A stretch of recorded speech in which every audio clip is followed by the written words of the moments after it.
And joining us now with the latest developments in the Middle East is Gerald Steinberg of NGO Monitor. Gerald, thank you so much for joining us today. Thank you. So President Trump casually announcing a new agreement with the Houthis in Yemen, blindsiding Israel.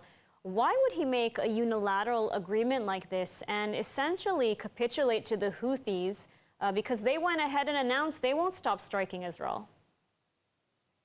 One thing that's consistent about President Trump is that he's inconsistent. He's unpredictable. He's a disruptor. It's not like there's a rational strategy step by step. And we remember a few months ago, at least the Israelis remember, when Trump said, we're going to take all the population out of Gaza, Israel will finish the job, and then we'll figure out what to do. And we did a lot of jokes about that and other things, but nothing happened with that. Or all hell will break loose if they don't release the hostages. So there are many examples of that. And he could change his mind tomorrow, the next day. We don't know what the Houthis will do. And basically, it's important to remember the big picture here is Iran. And President Trump wants to get a deal with Iran. It may be costly for Israel. It may be closer to what Israelis want. It's very unclear. A lot of contradictions in terms of ending the nuclear program or reaching an agreement and not ending the program. The same thing, will Iran stop its proxy forces? When the Houthis fire missiles, those are Iranian missiles. When they fire them at the airport, they're firing them for the Iranian regime. And so this, I would say, ceasefire between the United States and the Houthis really reflects that the fact that the Houthis have been hit very hard, and also it limits their capability, but they may violate it at any time. If they hit Israel, again, Israel will certainly respond very strongly. Doesn't need the United States to deal with that. So I think these issues have to be seen from the perspective of the Trump administration, Mr. Trump, and his agenda. And you mentioned the Islamic Republic of Iran.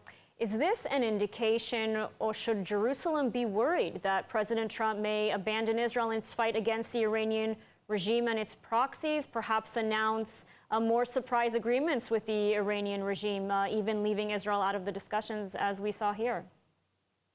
Well, worrying doesn't help, as my late father used to say. Question is, what are the strategic options? And those are the terms that we have to look at this in.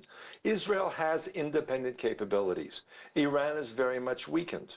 If they want to reach and do reach an agreement with the United States that Israel cannot live with, Israel will have to act unilaterally against the nuclear capabilities. It would be more difficult without the United States backing, but we'll have to see where these things go. I think it's very important for the Israeli decision makers, not just the prime minister, the defense minister, all the military heads, all the security chiefs, need to think about different strategies, and I'm sure they're doing that. What are the options? What are the possibilities so that Israel's ready to act? It will be much harder if there's a bad deal with Iran, but it won't be the first time we've been there. We'll have to see how this develops.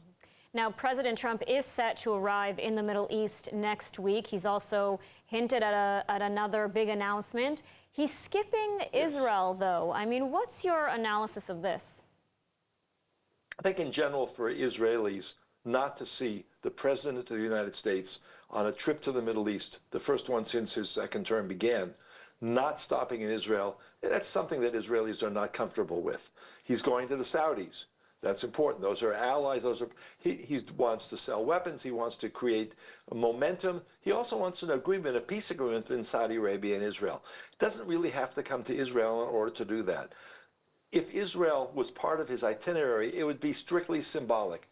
Prime Minister Netanyahu was just in the White House a couple of weeks ago. There's constant communications back and forth. Minister of Strategic Affairs Ron Dermer is on his way to Washington. We'll also be discussing all of these issues, probably with the president, certainly with the members, his closest advisors. So I don't think the fact that he's not stopping here is anything more than a symbolic issue, but it is symbolically difficult. It is painful for Israelis. We see ourselves as, and we've always been told, that Israel and the United States are close allies. Well, if you're going to make a trip to the region and you don't demonstrate that, that's problematic, but only in symbolic terms. All right, Dr. Gerald Steinberg, thank you so much for your insights today. Thank you.